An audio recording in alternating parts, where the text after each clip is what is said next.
The National Popular Vote Bill would guarantee the presidency to the candidate receiving the most popular votes in all 50 states and the District of Columbia. The President of the United States is elected by 538 presidential electors.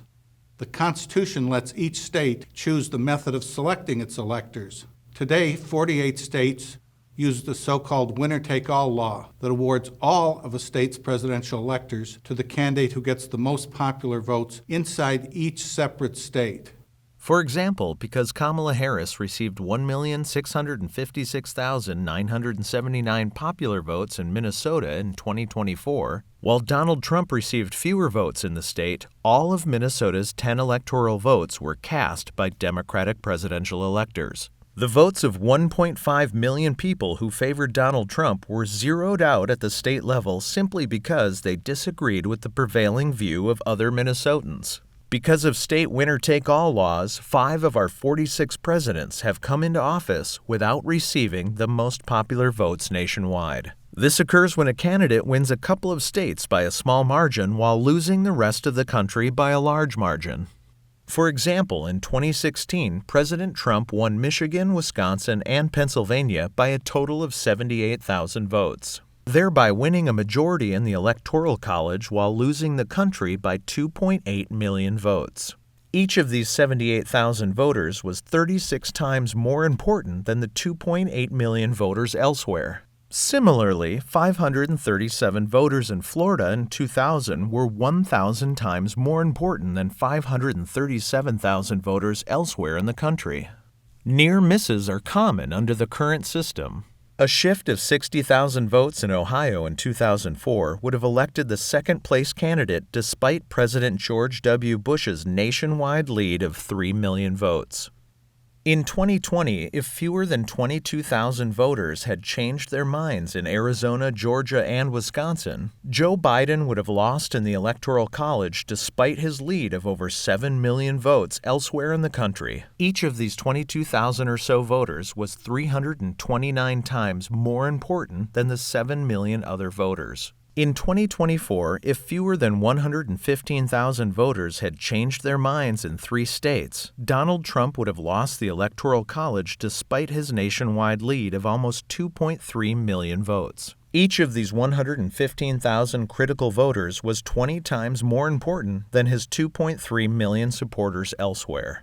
Because a few thousand votes in any one of a dozen closely divided battleground states can decide the presidency, the winner-take-all system creates unnecessary recounts, hair-splitting lawsuits, judges deciding elections, and reduced confidence in elections even when the choice of the nation's 158 million voters is clear.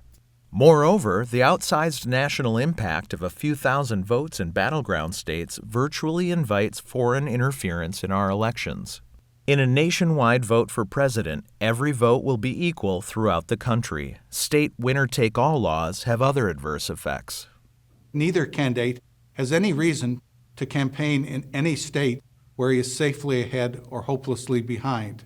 For example, almost all of the general election campaign visits in 2024, 94%, were in the 7 states where the two-party vote was in the narrow 48% to 52% range. 43 states and the District of Columbia were on the sidelines, including 13 of the 14 small states with 3 or 4 electoral votes and all rural and agricultural states.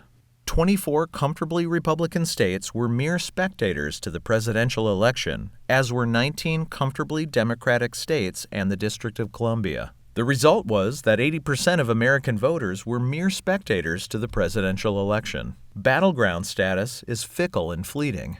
In 2012, Colorado, Iowa, Ohio, Virginia, and Florida received 79% of the general election campaign events. Many people in those states thought their disproportionate role in the campaign was a permanent entitlement. However, because none of these 5 states were in the 48% to 52% range in 2024, all 5 were mere spectators of the presidential campaign. Together, they received only 2 of the nation's 262 general election events. A national popular vote in which everyone's vote is equal is the only way for a state to permanently guarantee influence proportionate to its population. But there's more at stake than whether babies don't get kissed in the states that get ignored. In his book, Presidential Pork, Dr. John Hudak of the Brookings Institution documents how battleground states receive 7% more presidentially controlled grants, twice as many disaster declarations, and considerably more Superfund and No Child Left Behind exemptions. Back in 2012, when one state received 29% of the entire country's general election campaign visits, the Small Business Administration's largest loan in history was given to a ricotta cheese factory in that state, described by President Obama at the time as, quote, the tastiest investment the federal government ever made, unquote. Meanwhile, Professors Douglas Kreiner and Andrew Reeves show how the interests of battleground states shape innumerable government policies. Even travel by sitting presidents and cabinet members is skewed to battleground states. Indeed, flyover states are so irrelevant that presidential candidates don't even bother polling them to see what issues might be of concern to their voters. Do you know, when I took over as campaign manager in 2016, we did zero, let me repeat the number, 0 national polls. As a former White House press secretary said, quote, if people don't like it, they can move from a safe state to a swing state. Fortunately, thanks to the National Popular Vote Bill, people don't have to move to another state in order to make their vote count. The cause of all these problems, namely the state-by-state, winner-take-all method of choosing presidential electors, is not in the Constitution. It was not debated at the Constitutional Convention and was never mentioned in the Federalist Papers. Only 3 states used winner-take-all in our nation's first presidential election in 1789, and all 3 repealed it by 1800. It was not till 1880 that winner-take-all was adopted by all the states. These state winner-take-all laws can be repealed in the same way that they were originally enacted, namely by passing a different state law. In the leading case governing the selection of presidential electors, the U.S. Supreme Court has ruled that the choice of method belongs exclusively to the states. As recently as 2020, the Supreme Court reaffirmed that the states have far-reaching authority and the broadest power of determination over who becomes an elector. As of 2026, 18 states and the District of Columbia have enacted the National Popular Vote Bill into law, including 5 small states, namely Hawaii, Vermont, Maine, Rhode Island, Delaware, and the District of Columbia, 10 medium-sized states, namely Washington, Oregon, Colorado, New Mexico, Minnesota, Massachusetts, Connecticut, New Jersey, Maryland, and Virginia, and 3 big states, namely California, New York, and Illinois. Moreover, 1 legislative chamber has approved the bill in 6 other states, including a bipartisan 27-18 vote in the Republican-controlled Oklahoma Senate and a bipartisan 37-21 vote in the Republican-controlled Arizona House. Over 3,900 state legislators have endorsed the National Popular Vote Bill. 65% of the public strongly supports the National Popular Vote Bill.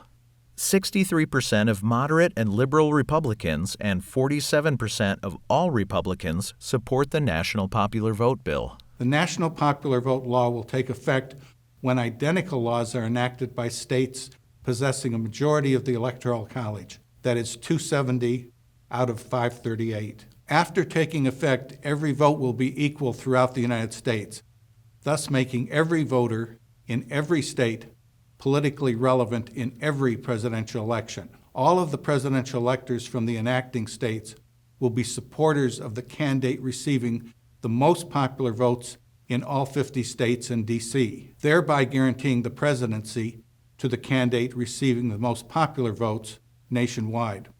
In a nationwide election in which every vote is equal, candidates will have to pay attention to the concerns of voters in all 50 states. The National Popular Vote Compact is a constitutionally conservative, state-based approach.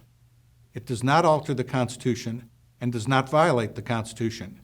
It retains the Electoral College and state control of elections. Additional videos discuss various specific aspects of the National Popular Vote Compact. Learn more at nationalpopularvote.com and from the book Every Vote Equal, a state-based plan for electing the president by national popular vote, which can be read or downloaded for free on our website. Please use our convenient email system to ask your state legislators to support the National Popular Vote Bill.